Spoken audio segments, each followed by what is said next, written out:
Diego, você veio de um contexto destruído. Aliás, destruição é o que não faltava, inclusive literal. Não era só destruição emocional, familiar, financeira, de futuro, aparentemente, mas material. Seu pai cometeu um crime grave, a comunidade se revoltou contra vocês, que eram pequenos. Quantos anos você tinha na época? A idade da Ana Clara? 7 para 8 anos, isso. Então, a Ana Clara. Você era o mais velho, com os outros escadinha, saem correndo com a roupa do corpo. Você não tem um retrato, uma foto daquele tempo, que naquele tempo era retrato, não tem nada. Nada. Porque eles queimaram, derrubaram a casa, botaram fogo. Vocês se esconderam no mato, ficaram no mato aquela noite, para depois sair correndo, conseguir, acho que, carona para chegar em Prudente e esconder na casa de uma tia. Sim. Bom, você foi violentado por um parente que, quando te violentava, dizia: seu pai fez isso, por causa do que o seu pai fez, você merece passar por isso. E todas as vezes que ele te agredia, te violentando de forma brutal, uma criança de 7 para 8, ele dizia isso para martelar na sua cabeça que a culpa era do seu pai. Você estava passando por aquilo por culpa do que o seu pai tinha feito. Sim. Então, isso cria marcas que uma pessoa, se não tiver Deus, ou ela dá cabo à vida, ela entra numa depressão profunda, drogas, medicamentos, desiste de tudo.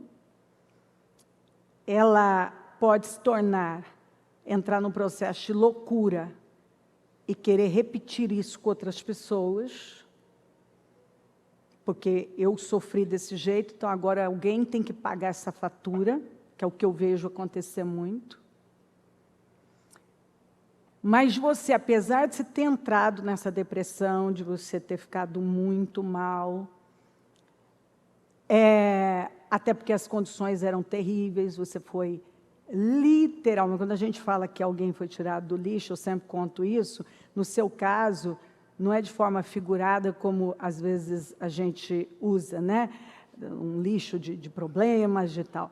Não, você literalmente foi tirado do lixo porque você trabalhava no lixão, era de lá que você tirava o sustento e muita coisa que você encontrava para levar para casa. Né? Sim. Bom, a igreja conhece o seu testemunho, mas nunca é demais a gente trazer isso de volta. Você veio para a igreja, isso até foi a sua mãe, começou a assistir o programa e trouxe você. Foi um processo, não foi da noite para o dia, não foi com estalar de dedos, mas foi um processo. E Deus foi curando as feridas, foi dando esperança, foi restaurando.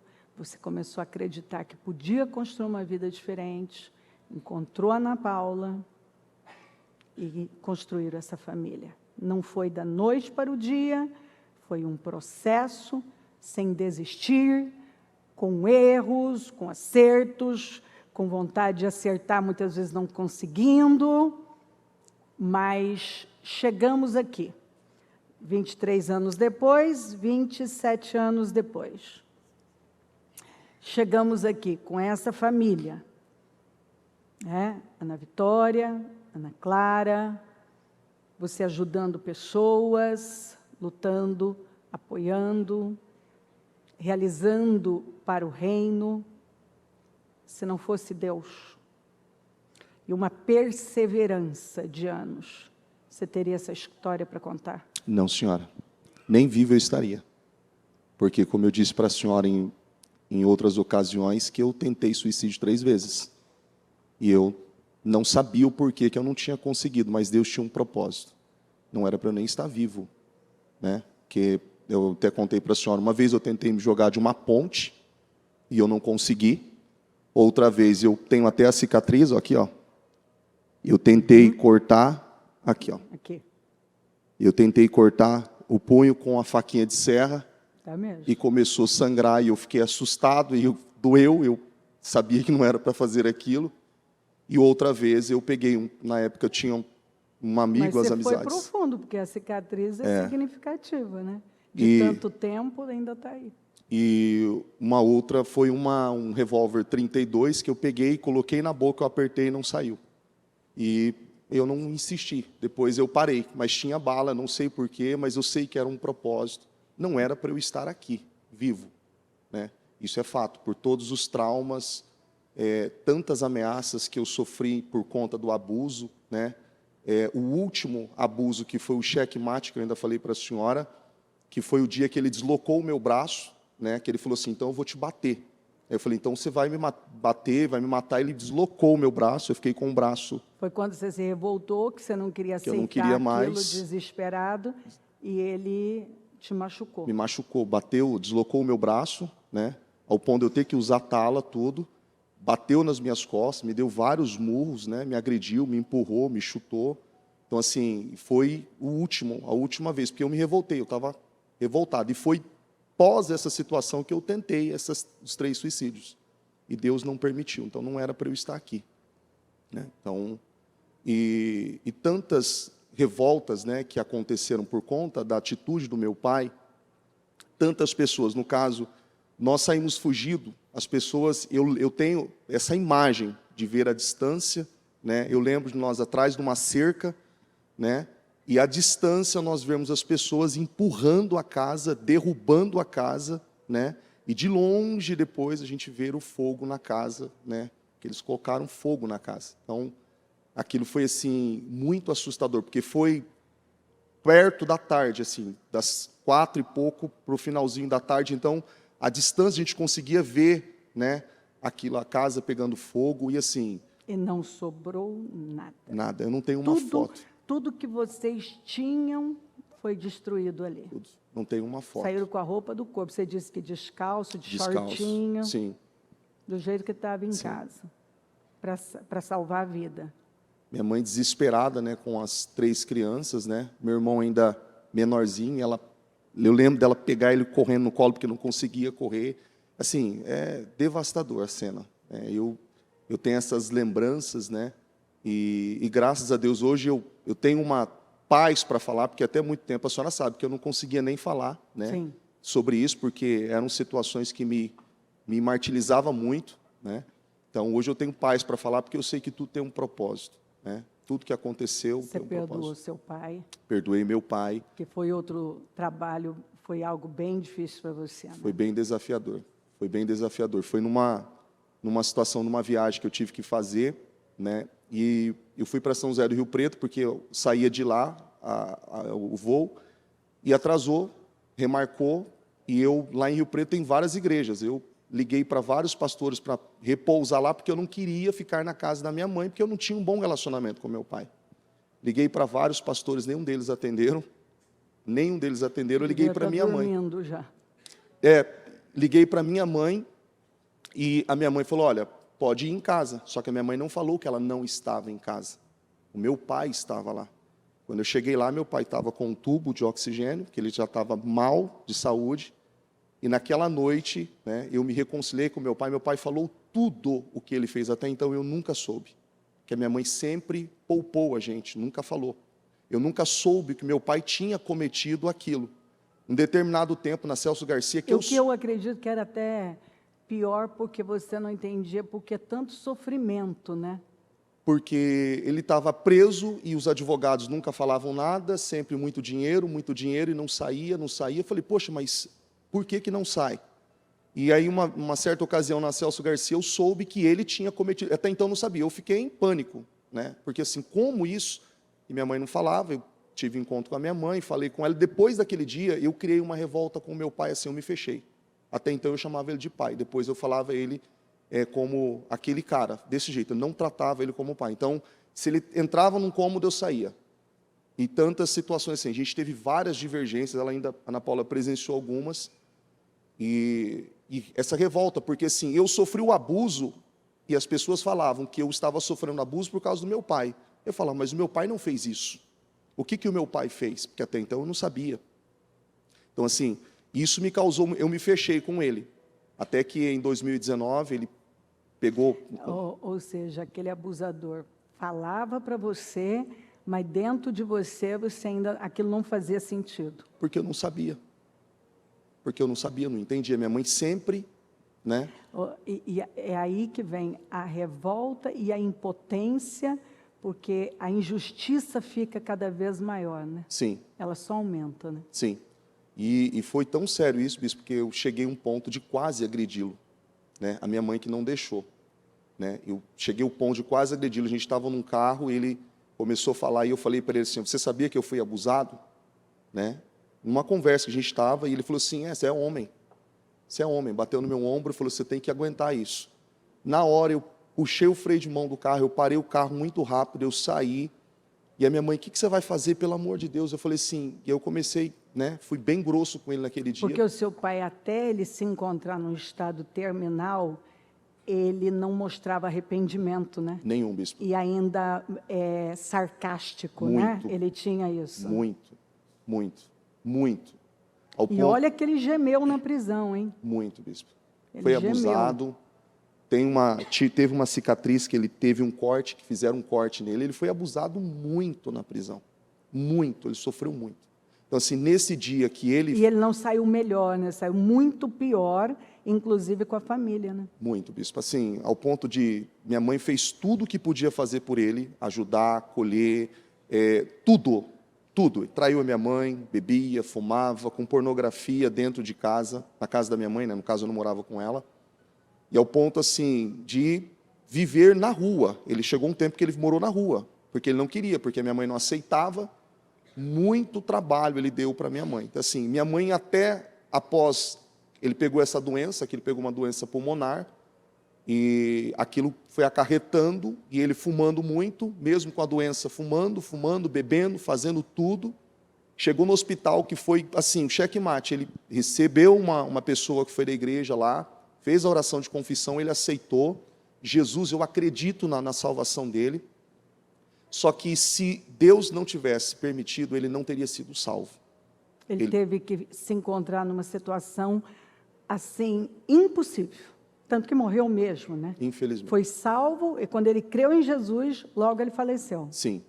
Bispo, mas em condições terríveis também, né? Sim, muito. No dia que eu fui vê-lo no hospital, eu até ainda num dia, numa quinta-feira, eu até liguei para o bispo Anderson na época, eu falei: bispo Anderson, eu preciso ver meu pai. Ele falou assim: mas do nada assim? Eu falei: bispo, eu sonhei que meu pai tinha falecido. Eu falei: eu preciso ver meu pai. E eu sabia que ele estava internado. Aí eu peguei a Ana Paula mesmo sem saber, o bispo Anderson falou assim: vai, pega o carro e vai. Eu fui para Rio Preto, cheguei em Rio Preto, vi ele no hospital. Nós estávamos voltando na Bandeirantes, lá perto da Clabin, a minha irmã ligou, e quando ela ligou, eu falei assim: meu pai morreu. Assim, eu sei que meu pai... Ela falou assim: teu pai faleceu. Já sabia. Assim, quando eu vi, ele estava todo amarrado, tinha um tubo na lateral dele aqui, eu não sei nem o que era, mas tinha um tubo, uma sonda, né, aqui nele, e ele não reagia.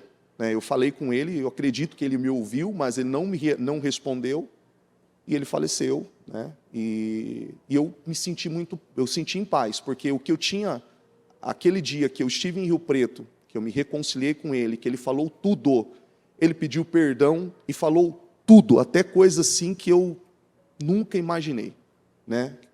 Morou na rua, foi abandonado pelos pais, não conheceu o pai, não conheceu a mãe, foi abusado na infância, morou na rua em São Paulo, né, viveu assim, eu nunca soube.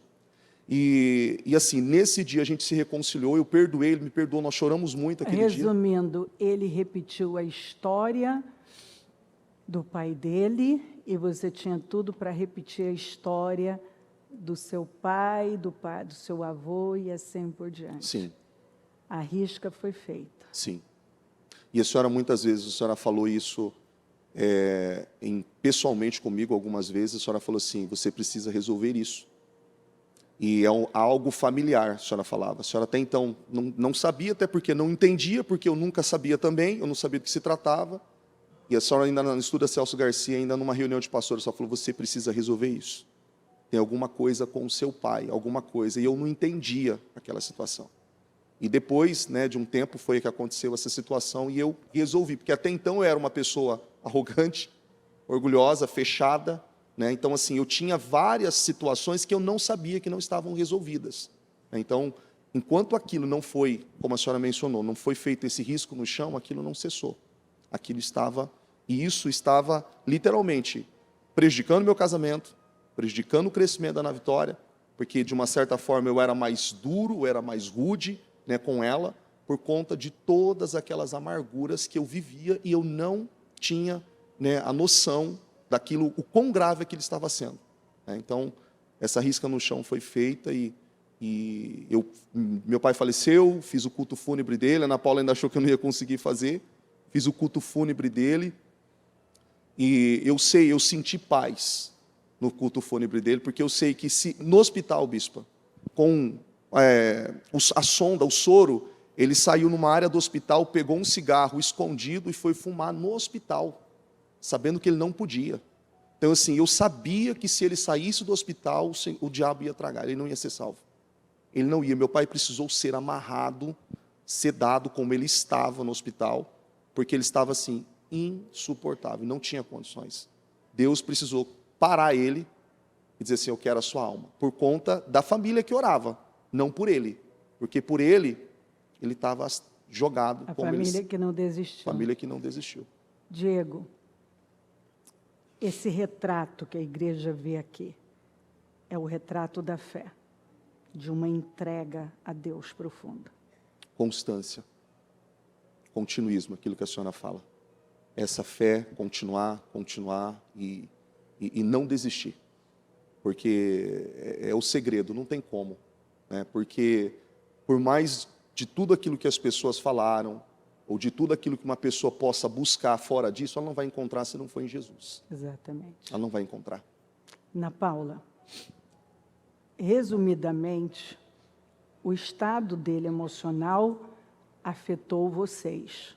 Sim. Você não sabia lidar e acabou transferindo para Ana Vitória. Sim.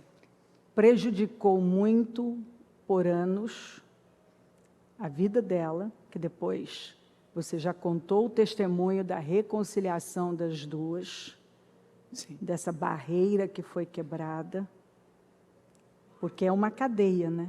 Sim. Ele vinha com várias situações que não lidava bem, que transferiu para casa, que você transfere, você também veio de um lar onde você foi criada desde pequenininho, meio a brigas, ataques, Sim. tentando defender, separar seus pais de brigas. Sim. Na verdade, eles até davam, materialmente falando, coisas para você, só que o seu lar era um lar desestruturado. Sim. Aniversários eu tinha todo ano. Vinha a Xuxa, as Paquitas, os palhaços. Era o melhor aniversário.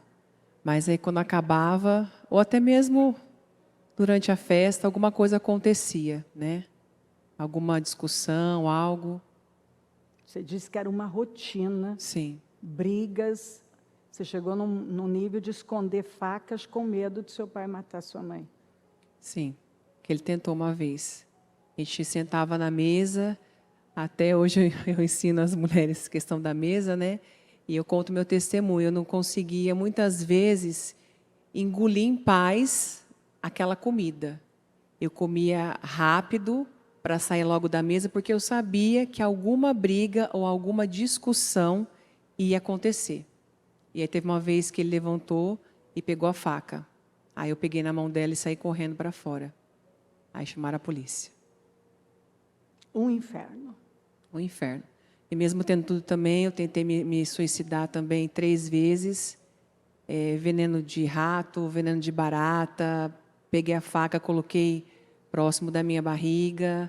Não consegui dormir à noite. E eu tinha de tudo. Tinha Barbie, tinha carro da Barbie, a cama da Barbie, tinha a Xuxa, tinha o Fofão, tinha tudo. Que eu já não sei se isso era bom, né? Eu acho que tava aí o problema. Eu já descobri, acabei de descobrir qual era o problema dessa casa. Se eu fosse lá, eu ia fazer uma limpa nessa Limpa. casa. Até o baby tinha, né? Não é mamãe. O baby menos mal. O resto, pelo amor de Jesus. Então, Ana Paula, você foi uma pessoa que viveu almática por muito tempo, daqui a pouco nós vamos falar sobre isso. Inclusive, você até avançou no ministério, mas de forma almática. Não havia o fruto do Espírito, porque aquilo não era uma mudança permanente, contínua. Você não tinha se tornado a pessoa que você se tornou. Não. Então, você precisou ter perdas, passar por situações humilhantes, para poder se conscientizar, aprender coisas que pareciam que não iam entrar nunca. Sim. Era muito orgulho e talvez uma autossuficiência, onde você olhava para você e não via o que estava notório aos olhos de todos e aos olhos de Deus. Não. Então, se for olhar, não era para você estar aqui ministerialmente, né? Não. Não era para vocês estarem mais, principalmente por sua causa. Sim. Porque eu fui por anos tola, né? E realmente era uma autossuficiência muito grande, porque eu passei anos na igreja, igual nesses 27 anos, já era para mim ter conquistado muito mais, se eu fosse ver. Mas durante anos eu só sobrevivi. Né? E até um conselho que eu já deixo para todos, qual que era o meu grande problema? Eu ouvia muita palavra, mas acabava o culto e eu não praticava. E o meu coração foi se endurecendo. E a minha mente foi se cauterizando. Exatamente isso. Quando a palavra vem, o seu coração está pronto. Se você se fecha e diz não, ele vai endurecendo. Vem de novo, vai endurecendo. Daqui a pouco vira uma pedra. Aí não entra nada. Sim. Aí você está ouvindo, mas você se torna impermeável. Sim. Às vezes vinha algo de exortação, eu falava, isso aí é para tal liderança que chamou minha atenção. Nunca era para mim. Só palavra de vitória, palavra de bênção, de exortação, não. É para fulano que chamou minha atenção, é para aquele que me corrigiu. E era bem assim, orgulhosa, autossuficiente. E fui deixando. Meu mundinho era o teclado, a fama, o ser tecladista da bispa, cantora da bispa, e a minha família se perdendo, e a Ana Vitória batia o pé que não queria ser interna. Você não estava se perdendo lá fora, estava aqui dentro da igreja. E ela falava, não, mas eu vou ser constante na igreja, mas eu quero abrir minha própria loja, eu quero ter minha marca de roupa. Não queria ser interna. Ela não queria mais a vida obra. Porque ela não via exemplo. Não. Ela via algo ali, na nave, mas dentro de casa, uma mulher fofoqueira, que questionava, falava de lideranças, falava de escalas, reclamava, murmurava. Então, ela via isso lá. E aí fora, ela via uma mulher dócil, amorosa, e dentro de casa deixava ela jogada, fazia ela ser a mãe da Ana Clara, dá banho nela, dá janta para ela, faz isso, faz aquilo. Sobrecarregava ela. Não vivia o que era pregado, né?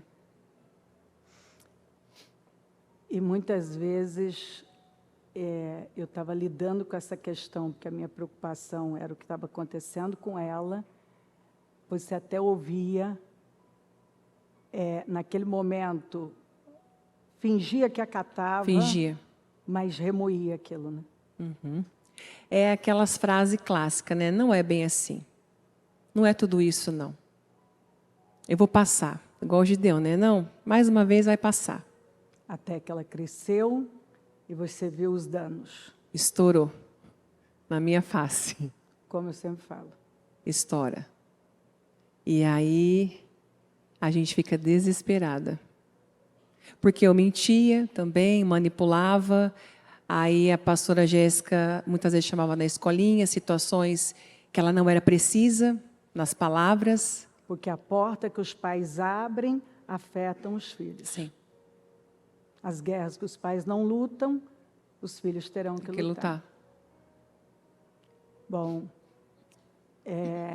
não dá mais, mas vamos voltar a falar sobre isso, principalmente sobre a relação da mãe e filha, e até ouvir mais a Ana Vitória, que a gente tem que sempre ouvir agora a Ana Vitória, né? Mas só essa pergunta para eu encerrar essa parte, quando você entendeu que as vendas caíram, aí você viu quanto tempo perdido, né? Sim. Porque eu estava tão cega que uma vez uma liderança chegou em mim, logo quando eu sofri as duas perdas, né? A saída do louvor e a destituição. E falou para mim assim, você precisa nascer de novo. E eu olhei assim, quase que eu avancei no pescoço da liderança, porque eu tá louco. Eu não via. Mas quando as vendas caíram, então eu me posicionei, só que aquilo que a senhora fala, né? Então, hoje o que eu tenho que trabalhar com a Ana Clara, então é um período mais, não fácil, mas mais tranquilo, e muitas coisas com ela eu tenho que andar milhas e milhas e milhas atrás, porque é uma construção. Né? Tem coisa que se perdeu no caminho, que ainda está sendo... E que eu avisava, né? Muito, muito. Você vai arrepender lá na frente. Sim. Porque senão era nada maternal. Não, nossa, isso, meu Deus, quando eu falava, ele é um bom pai. Ele é um bom pai. Eu falei, e eu? Ninguém vê? Eu sou uma boa mãe, sim, eu sou cega, né? Cega no meu mundinho de orgulho, de arrogância, de autossuficiência. Eu não gostava. Ana Vitória, você viu mudanças na sua mãe? Muitas. Muitas mudanças. E isso afetou você? Completamente. Eu lembro, como ela estava falando agora, de vezes que eu estava na escolinha e eu vendo todas as pessoas com os meus amigos, os pais indo buscar. E mesmo meus pais na igreja, eles não iam. Eu lembro da tia Rê pegar na minha mão e falar, vamos atrás dos seus pais. E rodava, e onde meus pais estavam, sempre falando com as pessoas. E a família sempre ficando para trás, eu sempre ficando para trás. Vezes que eu estava com fome, situações que eu queria algo e eu falava, mãe, eu estou com fome, eu quero comer isso, quero comer aquilo. Come bolacha, tem bolacha, come bolacha de sal. Eu queria comer alguma coisa, eu queria que ela fizesse a comida, porque eu via outras pessoas, eu via a mãe de outras pessoas fazendo, amigos internos mesmo, que os próprios pais se preocupavam, mas eu, estando lá, falava, meu Deus, eu não quero essa vida, eu quero construir a minha vida fora, porque você aqui queria dentro... sair disso? Eu queria sair disso, porque o padrão, você não via o padrão que deveria nos seus pais. Sim, não principalmente via. na sua mãe. Principalmente na minha mãe. Porque era algo que eles falavam tanto, pregavam muito fora, fazia a imagem, só que dentro era completamente diferente. Gritava comigo, falava que eu era chata, que eu não era capaz de fazer as coisas, ficava lançando palavras, situações que eu mesma acabei acreditando. Tanto que teve um trabalho que a tia Jéssica fez na escolinha com a gente, e ela pegou e olhou no fundo dos meus olhos e falou assim, você não é chata, acredite nisso, porque todas as pessoas que passavam por mim falavam, você é chata, você é grossa, você é arrogante, só que dentro de mim eu sabia que eu não era, mas eu fui acreditando, e nisso que eu fui acreditando, eu deixava, então as pessoas falavam, eu sou chata, aí eu sou chata mesmo, sou grossa mesmo. Aí que você agia assim. E aí que eu agia pra assim. Pirraçar. Pra pirraçar, pra mostrar, e o orgulho, né, pra mostrar que eu se acreditava que eu era assim, então eu era assim. Então pronto, não quer falar comigo, sou chata, então o problema é seu.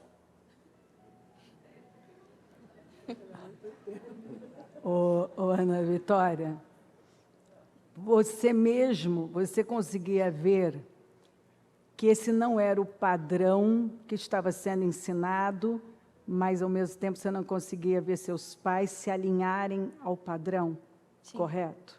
Sim, não conseguia. E aí você criou todo um plano interno, promessas que você foi fazendo, vou ganhar idade Sim. e eu vou falava, embora. Falava assim, quando eu tiver 18 anos, eu não via a hora de fazer 18 anos. Falei, quando eu fizer 18 anos, quero sair, fugir, não quero ficar aqui. Eu posso até vir na igreja de domingo, de segunda, quarta, vou vir, mas eu não quero essa vida interna para mim. Porque eu via o exemplo dos meus pais, eu falava, mas eu vou ser igual a eles? Eu não quero ser igual a eles, eu quero ter a minha família. Espelhava em outras famílias que eu via realmente que era dentro e fora. Falava, não, eu quero ser igual àquela pessoa, eu quero ter filhos. Eu falava, eu quero ter 3 filhos, eu quero ter a minha família, construir a minha família da maneira certa. Porque eu via aquilo e aquilo me afetava muito, eu ficava muito chateada. Eu falava, meu Deus, por que isso comigo? Porque eles falam e não vivem. E sempre acatando isso em mim. Minha filha, o que mudou que hoje você quer a vida interna, você trabalha, você está envolvida? Foram eles? Foram a mudança deles. Porque eu vejo que se não tivesse havido mudança neles, eu não teria esse desejo. Quando você viu mudanças, isso mudou em você? Isso mudou em mim. Foi onde meus olhos abriu. E também nos cultos, né? Que foi onde eu fui entendendo. E sempre, de uma forma ou outra, quando eu participava, ficava muito na escolinha. Mas depois de um tempo eu comecei a ficar nos cultos. E sempre a senhora batia, de uma forma ou outra, direta e indiretamente, ocupe seu lugar. Onde é o seu lugar? O seu lugar é aqui. E eu falava, meu Deus, o lugar é aqui mesmo? E foi onde eu fui entendendo. E fui vendo a mudança deles, fui vendo o crescimento deles, e foi onde eu fui tendo esse desejo de estar aqui, crescer aqui, construir aqui. E falei, não, eu não quero perder, porque olha a mudança, realmente mudou. Hoje eu posso falar que realmente mudou, porque antes não, era só imagem. Falava uma coisa, mas, tipo assim, minha família era unida, na frente das pessoas. Aí falava, você é filha da sua mãe, vocês gostam de ficar juntos, passeia bastante, porque meus pais me levavam muito no shopping, nos parques, e as pessoas viam. E eu, por dentro, tipo, família não é assim, não é junto, não é unida, não. Só imagem. Mas isso eu guardava muito para mim. Mas hoje eu posso ver e falar a mudança completamente. E, Ana Paula, uma coisa para fechar, e Diego,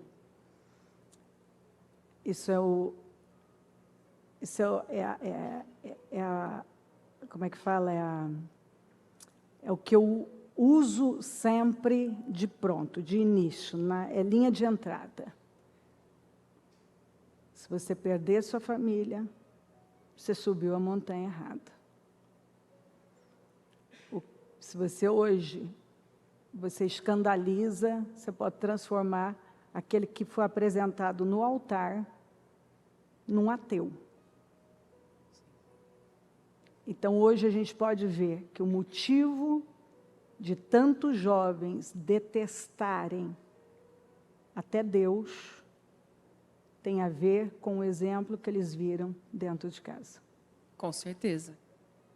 Você se arrependeu muito também, né? Muito. Tanto que eu me lembro lá na Celso Garcia de eu sentar com eles na cama. Até na época a Clarinha não entendia, né? Por que você está chorando tanto, mamãe? E aí eu fui pedir perdão para cada um deles. É que às vezes as pessoas olham também e falam, mas eu fui tão longe, como voltar agora? E são as ordens simples.